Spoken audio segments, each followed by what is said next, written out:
بھٹ شاہ میں حضرت عبداللہ شاہ لطیف بھٹائی کے عرس مبارک کی اختتامی تقریب کے سلسلے میں وزیر اعلیٰ سندھ سید مراد علی شاہ نے شرکت کی۔ محکمہ ثقافت سندھ کے زیر اہتمام ایس ٹی سورلی ہال میں منعقدہ لطیف ایوارڈ تقریب میں وزیر اعلیٰ سندھ نے فن، ثقافت اور موسیقی کے شعبوں میں نمایاں خدمات انجام دینے والی شخصیات کو ایوارڈ سے نوازا۔ تقریب میں صوبائی وزراء، ثقافتی شخصیات، گدی نشین اور دیگر معزز مہمان بھی شریک ہوئے۔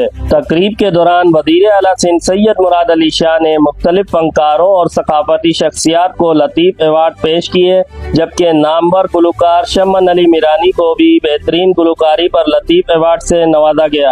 اس موقع پر صوبائی وزیر ثقافت و سیاحت سید ذوالفقار علی شاہ نے وزیر اعلیٰ سندھ اور دیگر مہمانوں کو سندھی ٹوپی اور اجرک کے تحائف بھی پیش کیے۔ لطیف ایوارڈ تقریب کا مقصد سندھ کی ثقافتی، ادبی اور موسیقی کی روایت کو فروغ دینے والے فنکاروں اور شخصیات کی خدمت کو خراج تحسین پیش کرنا تھا، اور حضرت شاہ عبداللطیف بھٹائی کی اختتامی تقریبات میں شریک شخصیات نے صوفیانہ تعلیمات، ثقافتی ورثے اور فنون لطیفہ کے فروغ کی اہمیت کو بھی اجاگر کیا۔ اب تک کے لیے اتنا ہی۔ مزید مستند اور باخبر خبروں کے لیے دیکھتے رہیں پوائنٹ نیوز ڈیجیٹل۔